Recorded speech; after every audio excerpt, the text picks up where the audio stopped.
kalam serchip zel plona hi kalau lalau lau maya serchip district zel hi chiatlanga oma te chuan chiatlanga chuan zel inspection tani zovin serchip kan pana serchip pandon hian du chuan bypass road akal theia serchip khochung lu ngai lovin chuta chuan anaya kongpono mani maro chutun chunchu serchip khochunga kan luta tian serchip kan pela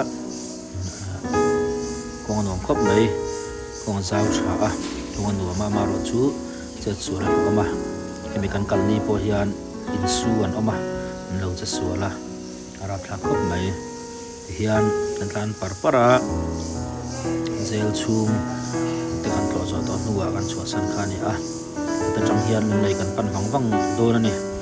lung nei lam po hi tlam kong a zel bypass road a zel kan kal do na tan zo lama phela in sai liam ko na tangin hian kan kal wang do na lung nei kan pan me to ni kong anom mai ba ka hian hei anulat khuat hiang em maya amoi boka ulam serchip nulam te boka ko lama no me mani ko hoya no ma khlir no ma andin wanga nal tak to khathalak te po cha kong khot mai maro chu nom che lo te tengan tlan par ani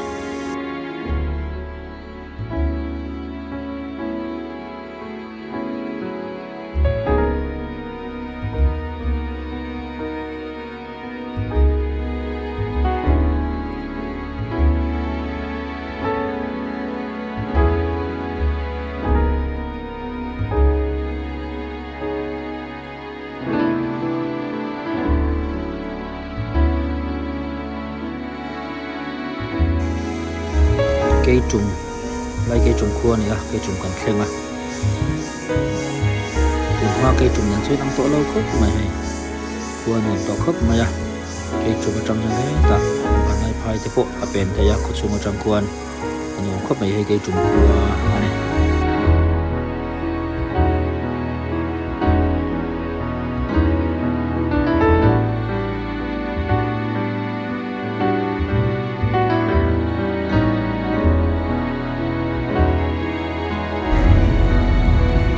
don presbyterian conference yang mana sang di dia rongkan buana kali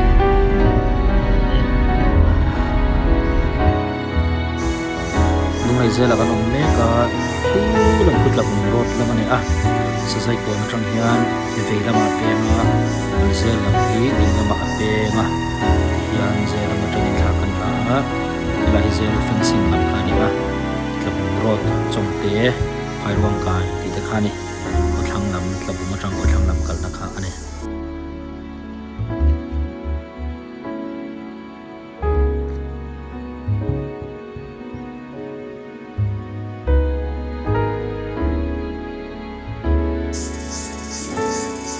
lung lai tangin jingdar ko te la long lai kan pana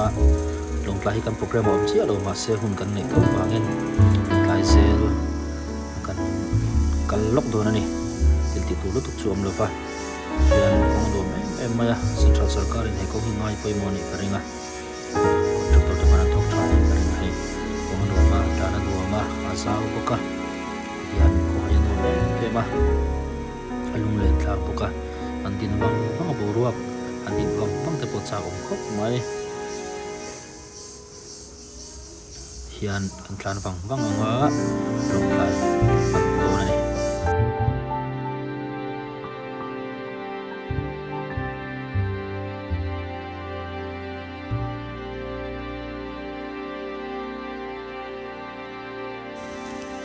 chang chuan kong hi ngil takalak thei emo tlema shortcut deuh te po siam thei ni te pon langa maro chu kong omsa angin kong thar lai tu te hian siam tu te nan siama kong koi tam khop maya kong ngil thui lu tuk hi om lu tuk lova maro chu tlana nom phrim maya ngil takhan lak thei emo lei tan emo hi tam sela an kong hi chu nai la sual inaring ong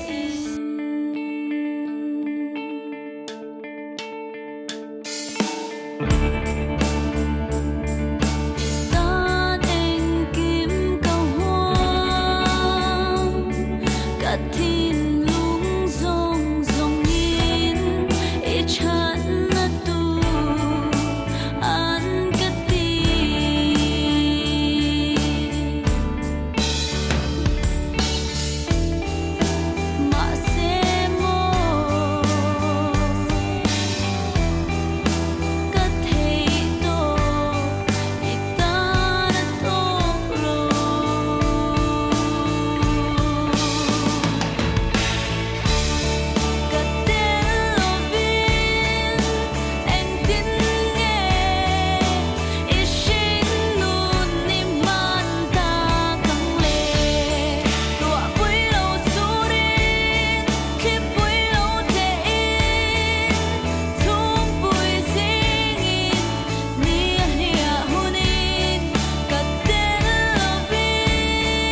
hian kan tlan zel don ni so lai so kong la thui thakop maya kong a khwal khop maya rum chang kang tak tak teng chuni sengin takin lei hi ado thena rin ama maru chu tlang ram ani a tin india ram chunga poste pakhat ve mai kin ne wangin harsa inarin ama maru chu tiang pong poli chu pum pela cha pom khop mai kan ra le lam kan hu reng la kan batlana maru chu tlana don ra shum khima tlana so em bokani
hela hi longtlai eu sipam mizo fet pam atangin peng ani a barmaram lamkalna ni a helama tang lo pena kal the thoba helam hi bypass road an tv ka kong azawa azal nu ma helai lawa ichon khot chunga lungai dona chep de ulaka chu van chon helaman kan kalani tian longtlai sel kong ani a pan meka helama hian mam pui ti te thleng ang ti te bungkang sab kan ti te henam hi kalna kong be kan a kong anom khop ma zal nuama bypass road ani hemi ma chon heta kho chunga chan mari tangin tan chuk tha thina chu po chu nuam thawa maro chu kong thar om to zau azal nuam pok ani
Dona this is a long time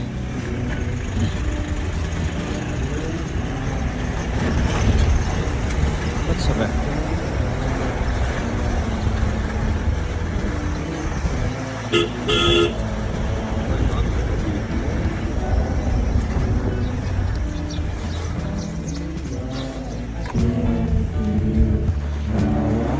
long time again saya akan bermega TV free satu orang ini kan kontap baik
Sama đi đâu.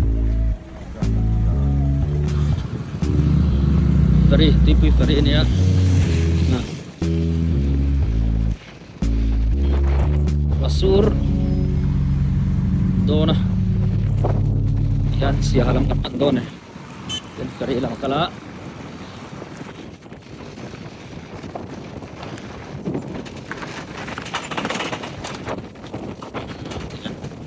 Ada ninsu ah.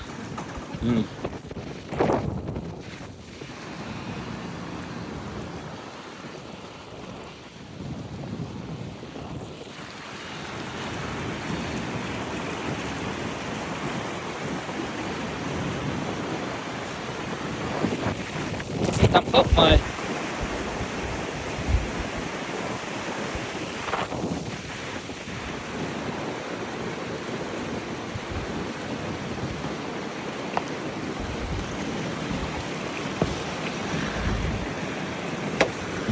Motor yang tak kaya doon sila. Ito kumakan semua dan tua ay bunga ilang pa.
Lampan kan ni buka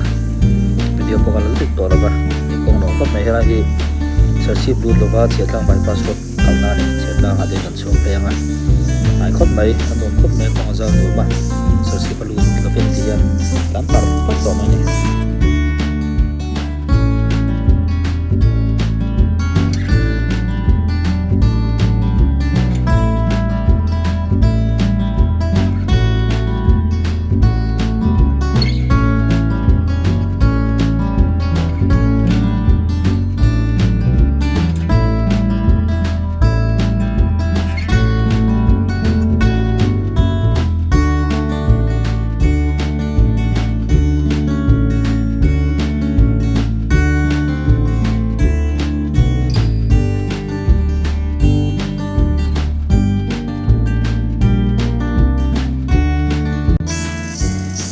Poi soi lo tu si kan da te lang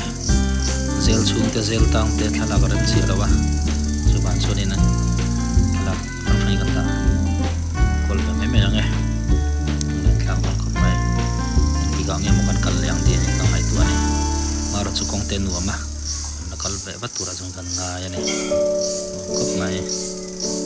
la hi feri khani a chak lam tlang